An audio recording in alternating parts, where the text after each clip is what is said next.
Buenas tardes a todos. Quiero agradecerles por conectarse el día de hoy. Mi nombre es Alejandra Zapata, hago parte del equipo de Consejería Académica y Relaciones Internacionales de Colfuturo.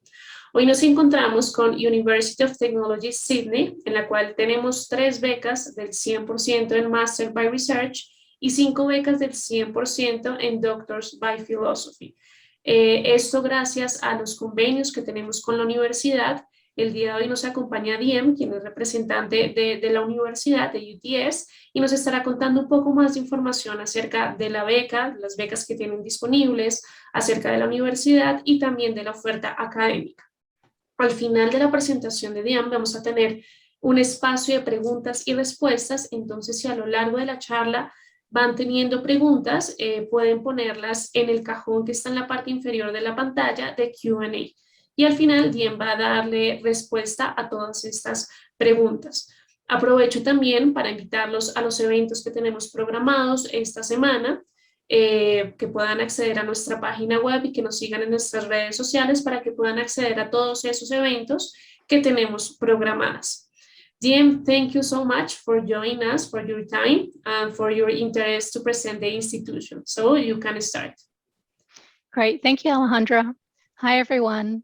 Before I start, let me just quickly share my screen with you. I'm just going to mention that I will stop some of the videos so that you can see clearly what I'm sharing. So it won't be long.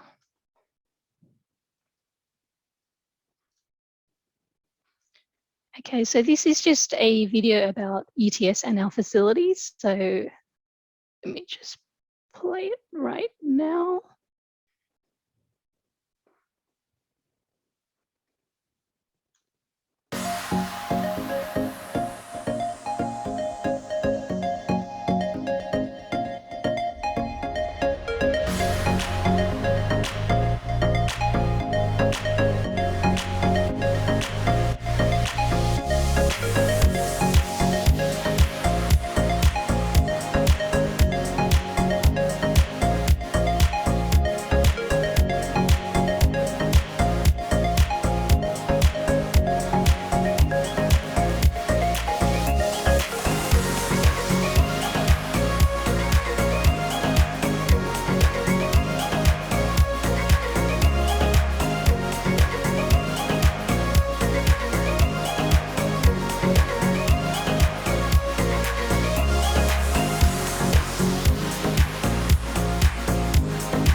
So now that you've seen our beautiful campus, and I'm hoping that you will look forward to coming to UTS and enjoying your study at UTS. So let me just quickly go to my presentation.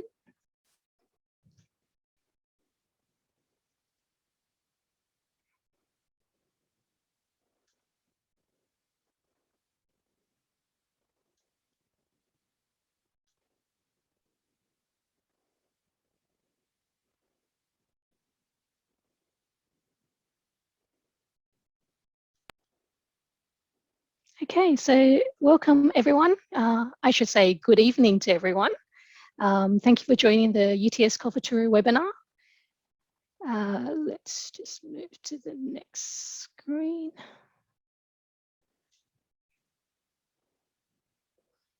Okay, so now that you've watched the video, I just want to briefly go through some of the reasons why you should choose UTS as a study destination. So UTS is actually a medium to large university, and we have more than 46,000 students, of which 13,000 are international students from 120 countries. UTS City campus is located in Ultimo at the southern gateway of Sydney's Central Business District and within the city's growing education, digital and creative hub. We've actually invested $1.3 billion to create a dynamic, award-winning and interconnected campus in the heart of Sydney, so you'll be inspired to learn. UTS students are unique in a way in the wider community. During their time in UTS, they develop into creative thinkers, entrepreneurs, and global citizens. They are actually socially responsible, adaptive, flexible, and resilient. And most importantly, they're making real world impact and ready for the future. And because of our location, when you're not in class and you want a break from your studies, you can take a walk to the beautiful Sydney Opera House and Darling Harbour, or catch a 15-minute train trip to one of Sydney's many beautiful beaches. So here I have just summarised some of our rankings for you to have a look. So today UTS is actually recognised as the #1 young university in Australia and number 11 all over the world, according to the QS top 50 under 50 rankings in 2021. UTS is ranked first in Australia and 9th globally in the Times Higher Education Young University Rankings for 2021. And according to the World University Rankings 2022 by QS, UTS currently ranks 133 globally. So today we actually offer more than 180 undergraduate programs and 250 postgraduate courses across traditional and emerging disciplines, such as architecture, built environment, business, communication, design, education, engineering, IT, international studies, law, nursing, pharmacy, and science. Our courses actually bridge traditional disciplines and open our students to new ways of thinking. So from a law to a transdisciplinary innovation degree, or an MBA to a data science and innovation degree. Our faculties are connected with research centres that span across disciplines, including physical and biological and engineering science, and contemporary fields such as design, nanotechnology, and sustainability. And just to mention, our academics provide practical and relevant solutions to issues of national and international importance, delivering impact and equipping graduates with the latest discipline-specific skills and practices. So now you know about the university, our rankings, and our study areas. You're probably thinking, what are the requirements if I am interested in a postgraduate degree at UTS?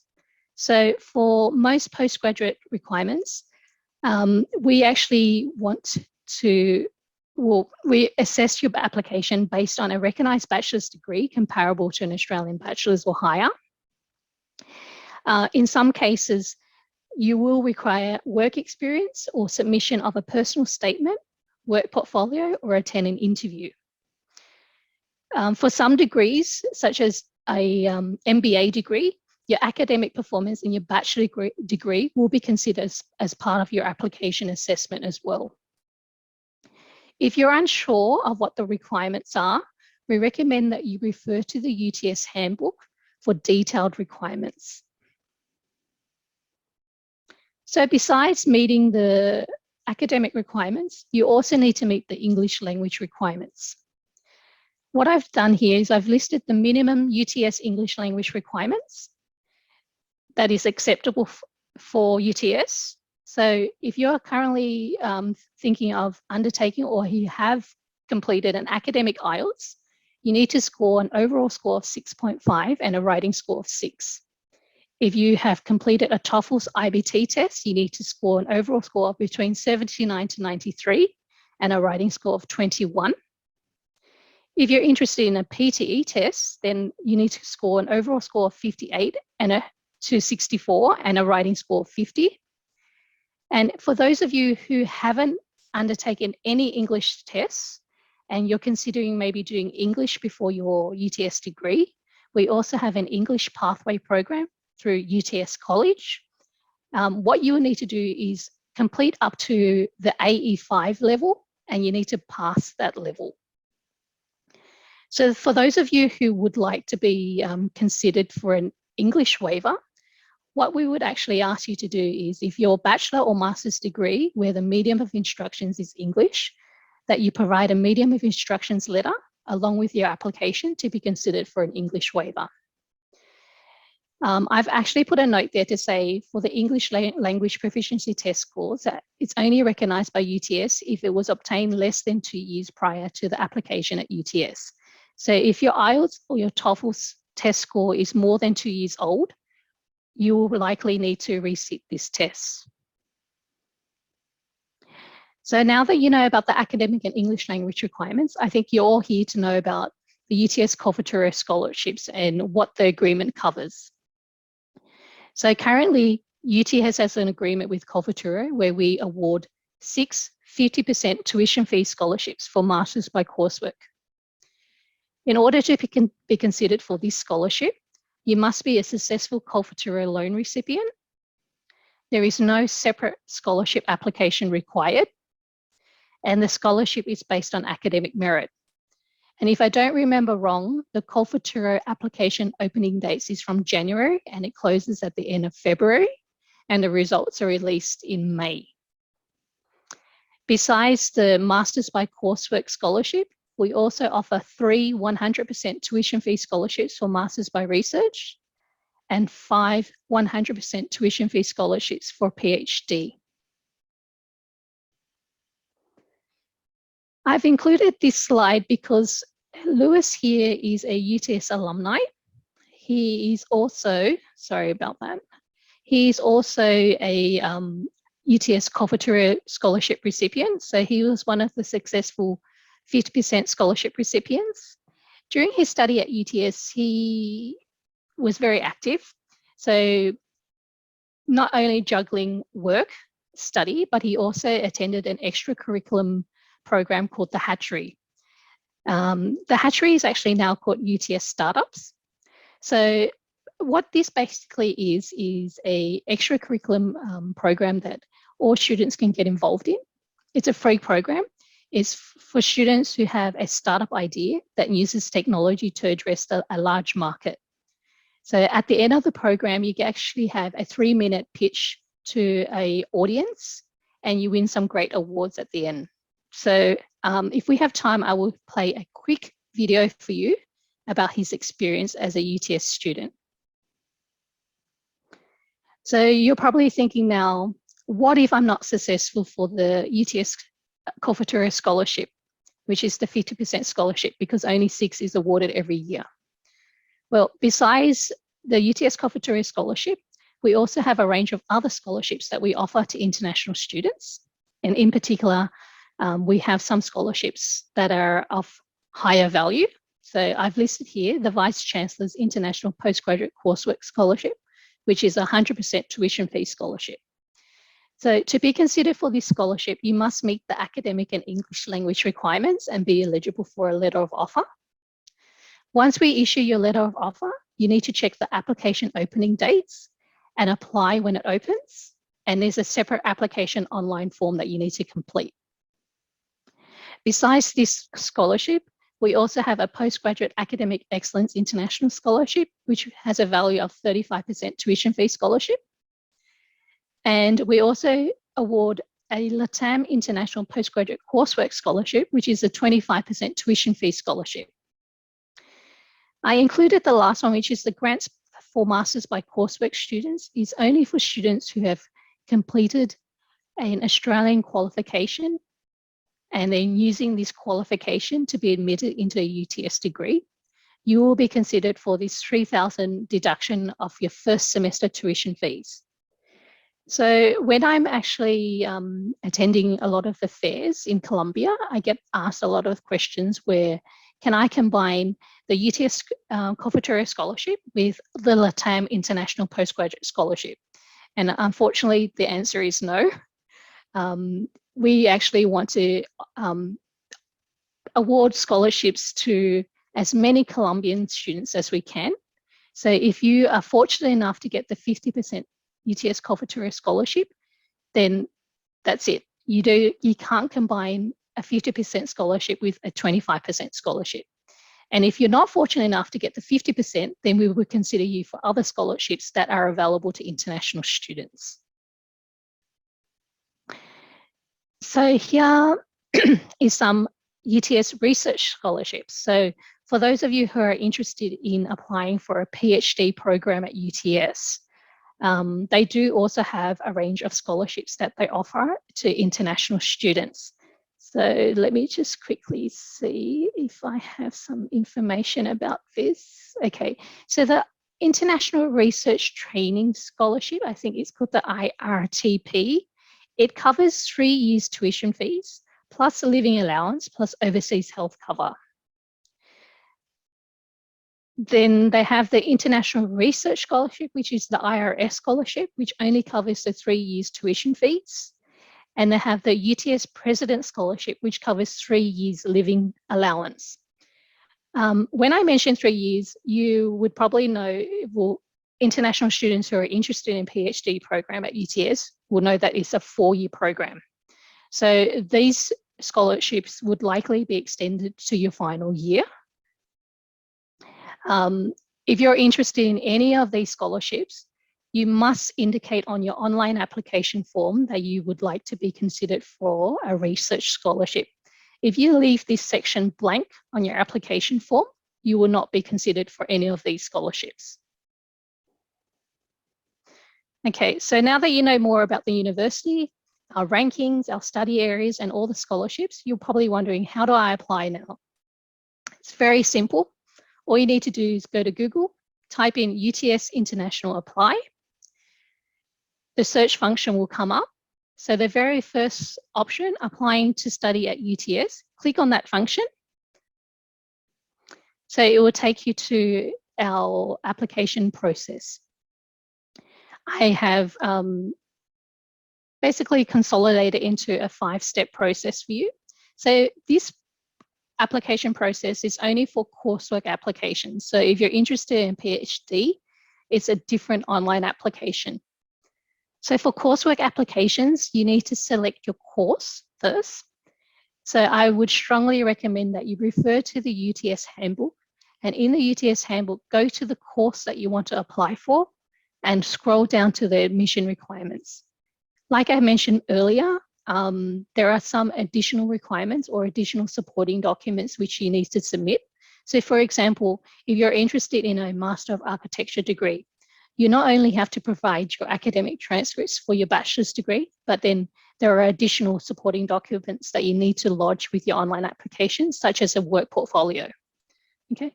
Once you have selected your course, you go online to complete the online application form and attach the supporting documents. Once everything is attached, then you just submit the online application form, and then after that, you'll receive an acknowledgement email quoting your UTS application number.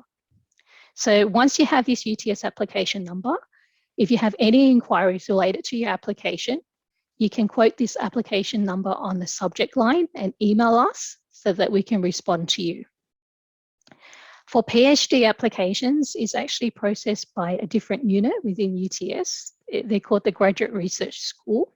So if you have any inquiries at all regarding any research applications, we would strongly recommend that you email int.research@uts.edu.au. So that comes to the end of my presentation, but please feel free to contact us after this webinar if you have any further questions. So it's sponsored.student@uts.edu.au. If you feel like you want to give us a call, I understand that a phone call is quite hard because of the time difference. You can also give us a call. Or if you want further information about UTS, you can refer to our website. So Alejandra, do I have any questions I need to respond to? Thank you so much, Diane. Yes, we have one question from Carolina. She says, what is the median of instruction? Is the work portfolio the same as the CV? So the median of instructions is only for students who, say, for example, have studied a degree at an institution where it's all taught in English. Okay, so, and they have studied for 4 years, and it's a bachelor degree or a master's degree, and they want to be considered for an English waiver. So that's what I mean by a medium of instructions. They need to provide a letter from the institution where they studied for the degree, and the letter has to clearly state that the degree is taught in English so that we can waive the English requirements for them. Okay, perfect. Okay, I want to ask something. Which recommendation will you give people that are in the process of applying about the time of preparations or specific requirements? Okay, so I always say that if you want to start in autumn, which is February or March of our intake, we would recommend that you apply no later than October, the end of October. The reason why is towards the end of the year, everything closes for Christmas and New Year. Okay, that happens in Colombia and it happens in Australia. So if you want to apply and be considered for commencing a degree in February or March at the beginning of the year, we recommend that you apply no later than October of the previous year. Okay, that will give you sufficient time to prepare all your documents, to apply for your student visa, to have all your medical checks, and also to get your student visa on time to arrive in Australia by February of the following year to commence a UTS degree. If, for example, you want to apply for a July or August intake, which is our mid-year intake, we would recommend that you apply no later than May. Okay, because the reason why we said May is because, look, everything opens back in January. Okay, all the offices start operating. So you still have a lot of time to lodge all your documents. A lot of the agencies, so for example, if a student wants to apply, doesn't want to apply directly, but they want to nominate an agent in Colombia to assist them with their applications, all the offices are open, so they can assist the student and certify the documents for them as well. Okay, we don't have questions. Are you sure no one has any questions? Any questions? I guess that all the information was very clear. Okay, well, like I said, if you do have any questions at all after this webinar, you can email us, sponsored.student@uts.edu.au. We check our emails every day and we make sure that we respond to you within 24 to 48 hours of receiving your email. If, for example, you decide that you want some further information about UTS and some of the faculties, what faculties do, for example, if you're interested in, say, like a communication degree, where can I find more information about it? So we do actually have an international virtual open week that UTS is organizing, and that will happen around May.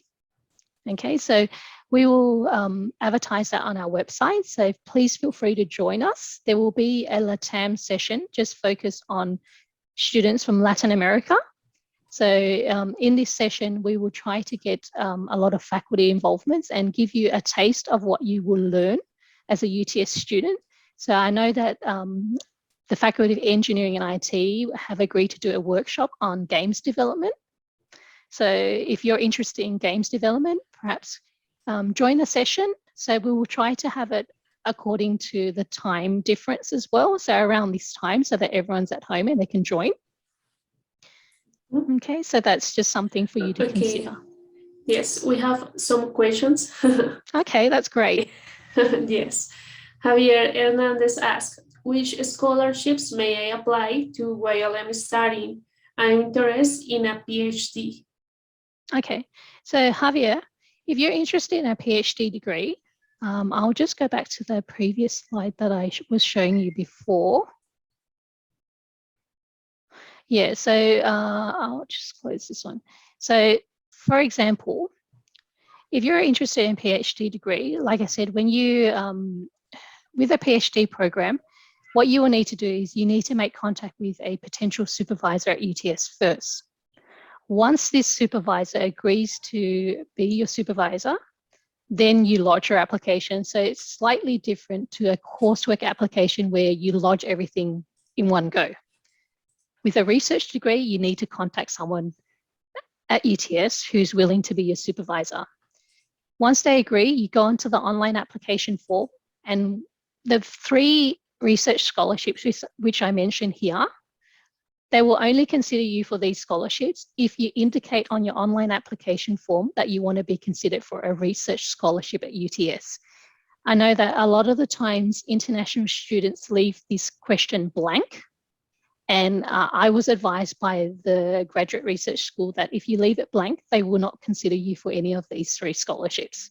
So my advice to you is remember to tick that section on your online application form to be considered for these scholarships. So the best one would be the International Research Training Program Scholarship, which covers your tuition fees, your living allowance, and your overseas health cover. If you're not eligible for that, then you will be considered for the other 2 scholarships. Perfect. Fernanda asked, you talk about another scholarships. Would you like to talk about more about this? Oh, okay. So the scholarships which I mentioned here, which are our postgraduate scholarships, a lot of these scholarships you will automatically be considered for. You don't even need to apply for a separate application. So what happens is when you initially submit your application to UTS, we will assess your application to determine your eligibility for the master's degree. Once we have determined that you're eligible for, say, for example, an MBA degree at UTS, then we will calculate your average or your academic merit to consider you for either a 25% tuition fee scholarship, which is the LATAM International Postgraduate Scholarship, or a postgraduate academic excellence scholarship, which is of higher value, which is 35%. If you're eligible and you meet the academic merit, we will issue you a scholarship offer along with the outcome of your UTS application. Okay. The only exception is the Vice Chancellor's International Postgraduate Coursework Scholarship. This involves a separate application. And as I mentioned earlier, you need to be eligible for a letter of offer. So you can't hold a conditional offer based on you meeting English requirements and submit an application for the VC's International Postgraduate Coursework Scholarships. So you must have met academic and English to be considered for a 100% tuition fee scholarship. So the higher the value of the scholarship, the more harder it is. Okay, there's a lot of requirements, a lot of eligibility requirements that you need to meet. Regarding the PhD, do you have any recommendation to get the professor's help? Oh, okay. So there is, let me just go, I'll just exit this. I will share my other screen with you.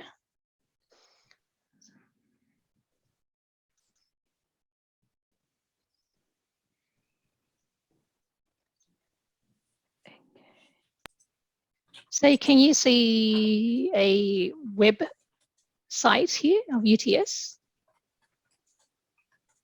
Application Essentials. So this is for PhD students. They also have a step-by-step instructions on where or what website you can refer to in order to contact a supervisor for your PhD program.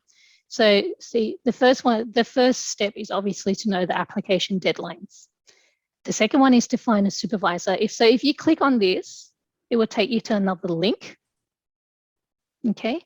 And depending on what areas of interest you're interested in, you can click on find a supervisor.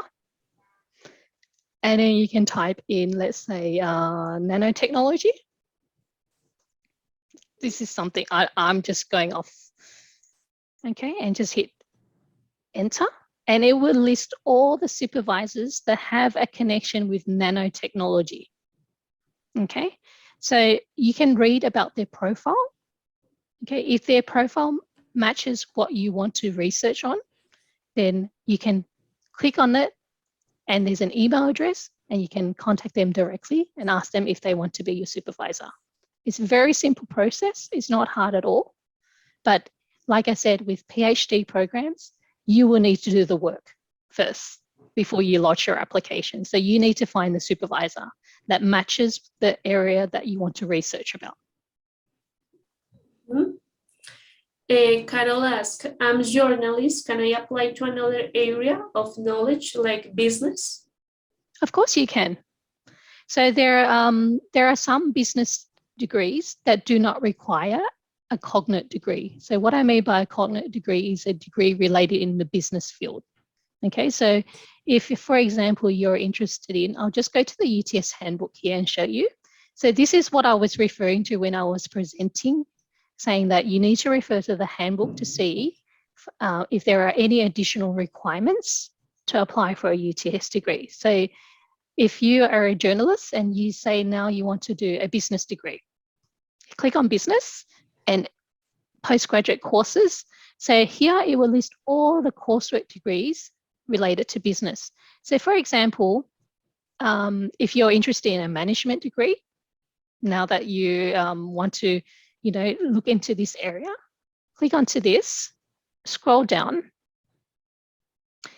and in the admissions requirement, it just says here, applicants must have completed a UTS recognized bachelor's degree or an equivalent or higher qualification, or submitted other general evidence or professional qualification that demonstrates potential to pursue graduate studies.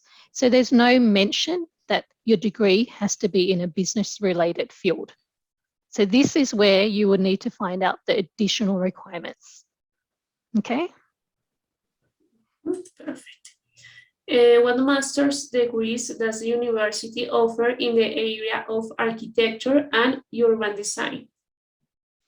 Okay, so architecture, I will just go here. So we have our faculty is called Design, Architecture and Building. And again, you just need to click on the study area, go into postgraduate courses, and here it will list all the coursework degrees in this faculty. So there is a Master of Architecture.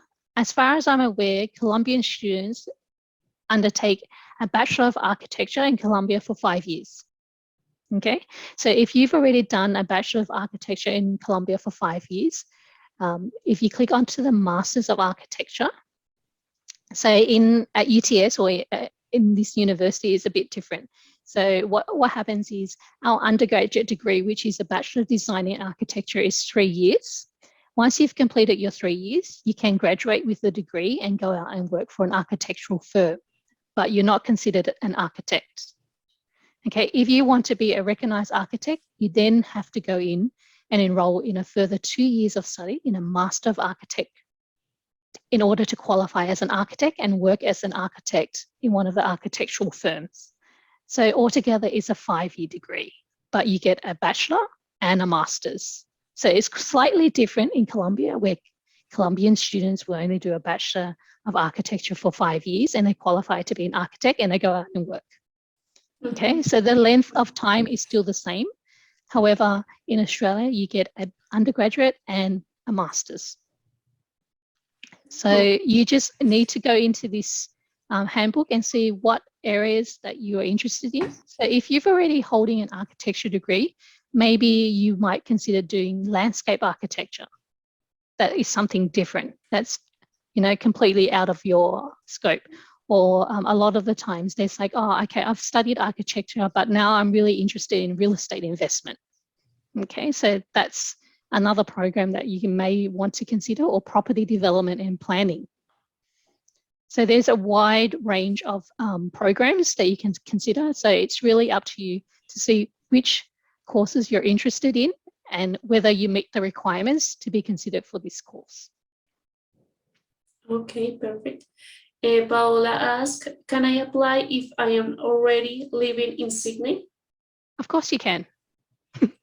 We don't stop any international students, whether you're a Colombian living in Colombia or a Colombian living in US or a Colombian living in Australia. As long as you're an international student, you can still lodge your application to UTS as an international student. Okay, The only difference is if you're a permanent resident of Australia, then you will be considered as a domestic or a local student. So you don't apply through our office and you apply as a local student. But if you are a Colombian student currently in Sydney, I don't know what for, maybe you're studying in Australia at the moment and you're considering a postgraduate degree, yes, you can still definitely submit your application to us. Okay. Are those UTS postgraduate scholarships only for master's degrees? For graduate certificate degrees, did you say? Yes, postgraduate scholarships only for master's degrees. That's correct, yes. The postgraduate scholarships that I mentioned before are only for master's degree by coursework. So if you're interested in, say, a graduate certificate, we don't offer these scholarships for only 6 months of study. Okay, so if you're not sure whether that degree is for you, what I would actually say is, or you don't have the finances to fund your studies for a master's degree, you do have other options that you can consider as an international student. And one of them is considering doing a study abroad session. So just undertaking one session of study at UTS to find out whether, you know, this is the university for you and whether some of these subjects that you want to do in your master's degree are offered as a study abroad subject. So you can enroll in 3 to 4 subjects for one session to trial out whether UTS is the university that you want to study. After you complete your study abroad session, so after you complete your 3 or 4 years subject, you may decide you want to continue your studies and be awarded a master's degree and have those subjects credit transfers towards your master's degree. Okay. For master's degree, do you have internships agreements with companies related with environmental engineering and sustainable infrastructure? Okay, so with a lot of the faculties, they do have a separate team that looks after internships for students. So there is internship opportunities for you, okay? And for some faculties, I know with the business faculty, they have an internship team. But however, if you want to be considered for an internship subject, you need to select that as an elective subject in the Faculty of Business. And once you select this subject, then this team will get in contact with you to say that, hey, these are the companies that we work for, and these are some of the internships that are currently available for international students. So if you're interested in some of these companies, get in contact with us and we can arrange for the internship for you. Okay, so some faculties is actually a subject, which is an elective subject that's embedded in the program itself. In other courses, it might actually be a part of your degree. Okay. And Nicholas asked, I took my IELTS on December 2019. Could I present it or should take a new test in order to be accepted for the application? Okay, so if you've taken your IELTS in December 2019, you need to count 2 years from that date. So December 2020, December 2021. So that IELTS test is now expired. So yes, you will definitely need to take a new IELTS test. So what I recommend for students who have taken a previous IELTS test and it's more than 2 years old, don't rush into undertaking a new test straight away, okay? What you will need to do is go into the handbook to find out what the requirements are. So for example, if you want to do a Master of Architecture, in the admission requirements, it tells you what the English language requirements are. Just write down here, I'll just highlight this for you so you can see. Okay, so you need to read this very carefully because some courses require a higher IELTS requirement, not the minimum IELTS requirement that I stated in the presentation. Once you have already determined what mark you will need to do and what IELTS test you need to undertake, because some students get confused and they go and take the general test instead of the academic, which we don't accept. Then lodge your application to see whether you meet the admission requirements. If you do, then it will be conditional upon you meeting English. Okay. Once you get that conditional offer upon meeting English, then register for an English test. Okay, do not register for an English test if you don't know whether you're eligible for the course, because then you will waste your money. That is my recommendation for you. Thank you. Alejandra asks, I am already finished my studies in law and I want to do a master's, but I'm worried about the scholarship programs. I would like to know how much it costs a master in international law and how much can I save with a scholarship. So most of our postgraduate degrees, the tuition fees, the minimum tuition fees is about $17,000 per session, and it goes to a maximum of $26,000 per session. So the $26,000 are not necessarily degrees in law, but it's degrees in other programs, like, for example, genetic counseling or master physiotherapy that have a higher tuition fee. So you just need to calculate, or you just need to refer to our course guide. So I will go and show you where the course guide is. So this is the link that I showed you in the presentation, where it takes you to the step-by-step process of applying to UTS. On the side here, there are brochure downloads here. If you click on that, scroll right down to the postgraduate course guides for 2022. So this is assuming that you want to study at UTS in the year 2022. You need to go towards the end of the course guide. So let's just go to page 140. Okay, so need to go a bit further, where it lists all the courses. So here we go. So here it will list all the courses, the course fees. So then you can have an idea of how much the tuition fees is per session. And then if you're eligible for a 25% scholarship, you need to take this amount, you times it by 0.75. And that's how much you will pay, deducting the scholarship amount.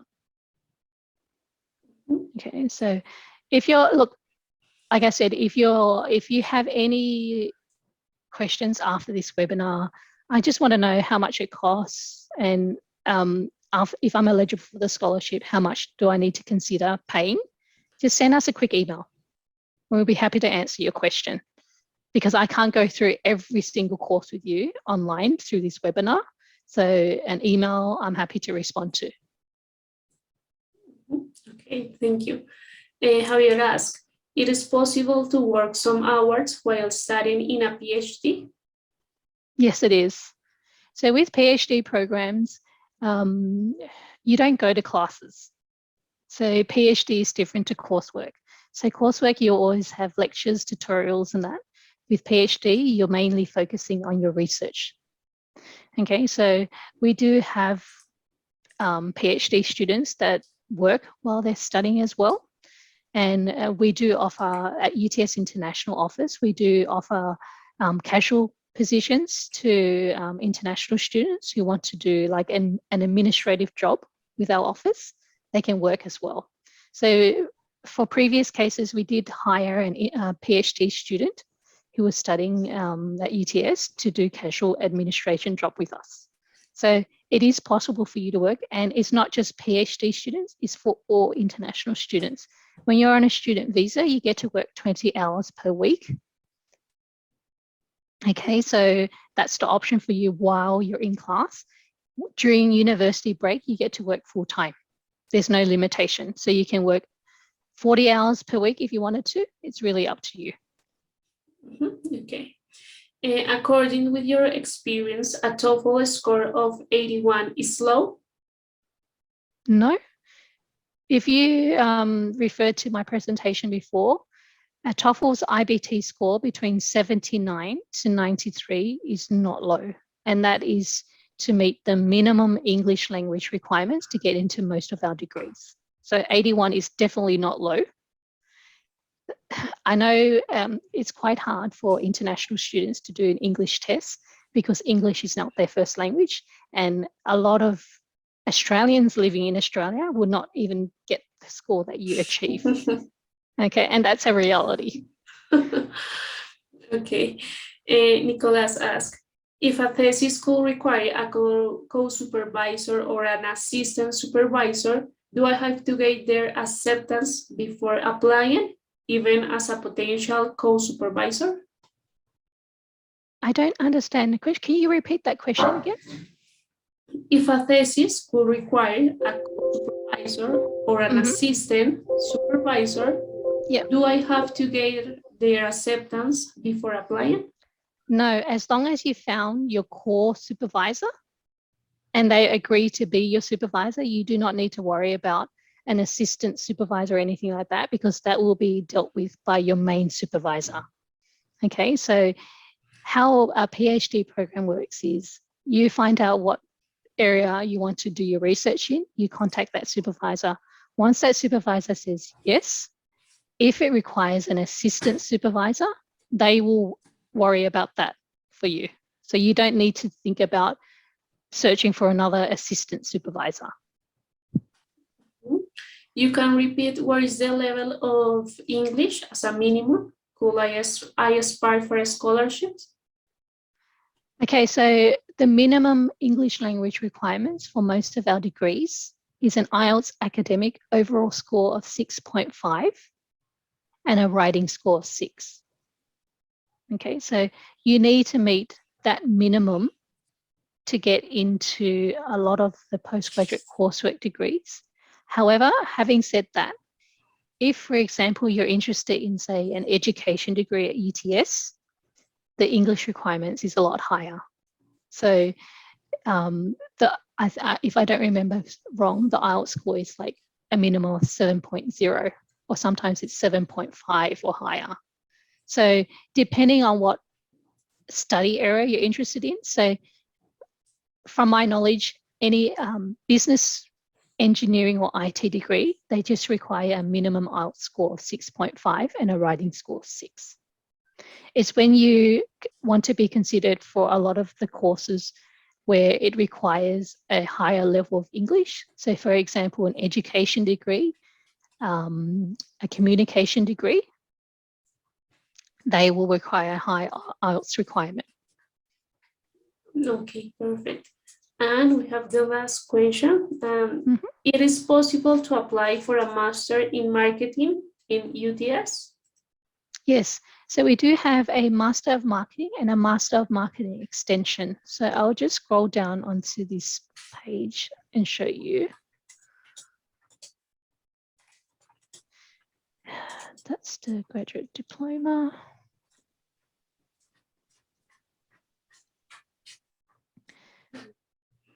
So this is it. So one is a 1.5 year program. The other one is a 2-year program. So a lot of our programs for international students have a 1.5 or a 2-year duration. The reason why we have this option for students is if you do a 2-year degree and you can complete a 2-year degree, after you complete the 2-year degree, you can apply for another visa called a PSW visa, which is a post-study work visa, which will allow you to remain in Australia and work for a further 2 years. Okay, but the requirement is you need to complete a 2-year degree. If you're not interested in remaining in Australia after you complete your degree, then I would strongly recommend that you apply for a 1.5-year degree, because you can save tuition fees for one session of study. So this is what you need to think about when you want to become an international student in Australia. You need to calculate your finances. You need to consider how much it will cost you. If you're eligible for a scholarship, how much of a reduction is that?